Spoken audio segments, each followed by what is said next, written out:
the Carpathian Mountains, in the north of Romania, stands one of the last virgin forests in Europe. It is also the heart of the so-called wood mafia. Suceava County is one of the most affected by large-scale wood trafficking, claiming the lives of ancient trees, but also sometimes men. Look, it's fresh. This tree was recently cut. This is an illegal log. It's fine merchandise. Why? How do you know?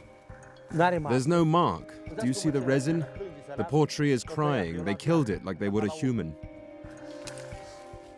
Look, this is legal. There is a mark here, not down there, up here. That's legal.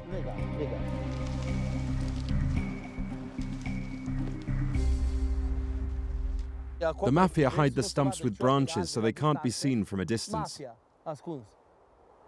A scientific report estimates that some 20 million cubic meters of wood are illegally cut each year from Romanian forests.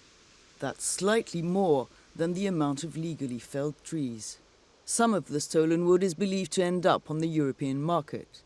Gheorghe, a logger, used to work with the traffickers before turning against them.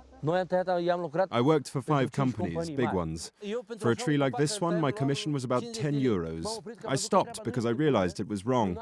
And I wasn't making anything. They were earning millions, and I was paid per cubic meter of logging. The Romanian unit on organized crime and terrorism is now investigating.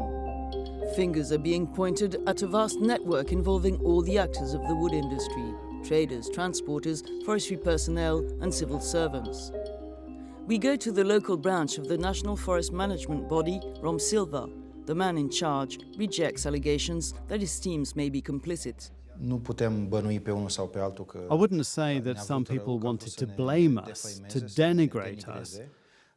But the fact is, they went into the forest ahead of us, and they chopped the trees, saying that it was us, the foresters, who prepared those trees for illegal logging. This has created a trend in the media, who are blaming the foresters. Nevertheless, according to Romsilva itself, 185 foresters have been physically assaulted since 2014. 6 more were killed. The violence is boiled down to personal vendettas by those in charge of the forestry office. Those who dare to denounce the illegal logging cartels call it retaliation.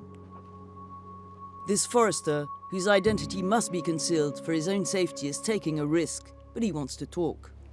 The entrepreneur goes into bidding sessions organized by the forest district and buys a certain volume of wood.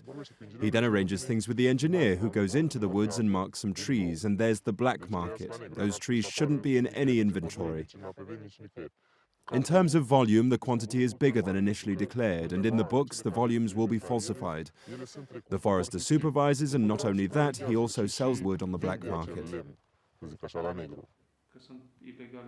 It's a system that the head of the Suceava County Forest Guards does not deny. The most delicate aspect of illegal logging is when it occurs with the support or under the appearance of legality. Wood can be laundered by doubling the loads, falsifying documents, forging harvesting permits for areas where there's not enough wood. There are also cases when the foresters do not behave properly. Problem is that these kinds of acts are hard to prove. Evidence is what TIBERIU BOSUTAR, or TIBI, is looking for day and night. He installed cameras on the main road through his village, along which all logging trucks from neighboring forests have to pass. Using a mobile application which tracks vehicles transporting wood, he reported dozens of infractions to the police. You enter the vehicle plate number and you can check if the transport you saw had legal papers or not. And you can also check in which zone the permits were issued.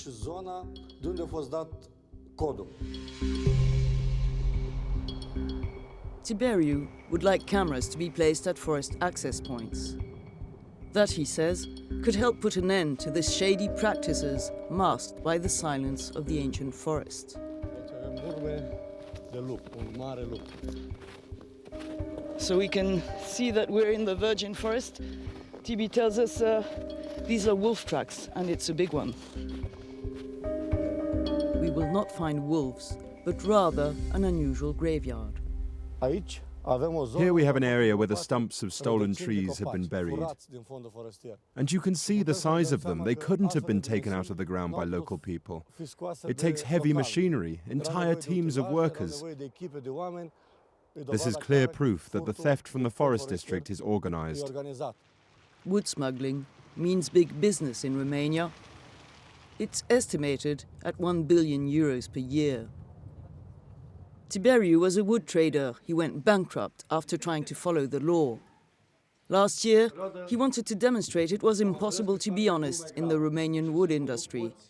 The price of wood in Romania is artificially high right now. And to keep a production unit going, you also need to buy some cheaper, illegal wood. As a test, together with 8 local entrepreneurs, we bought 100 cubic meters of wood. And after covering all the costs, we were left with only half the money we invested. It's impossible to keep a business like this going without using illegal wood. It's a situation that poisons the whole community. Ilia and Dimitri Buksha are construction workers. In their spare time, they used to raise trout, but not anymore. They say the fish pond's water was soiled with mud brought by illegally logged wood, dumped on the riverbanks. We filed complaints and some wood was confiscated from local businessmen. They threw cooling liquid in the water upstream. It got here and killed all the fish. They threatened us and beat us up. They caught us up the road and hit us on the head with clubs. The 2 brothers continue to receive death threats. Fear is never far away, but they won't stay silent. We are afraid, of course, and we hope somebody will come to solve this, maybe from the European Union, someone from outside. Because here in Romania, the mafia is big and everyone is connected up to the state authorities. They all work hand in hand. Last February, the European Commission put Romania on notice over illegal logging, asking Bucharest to hit the traffickers harder or face sanctions.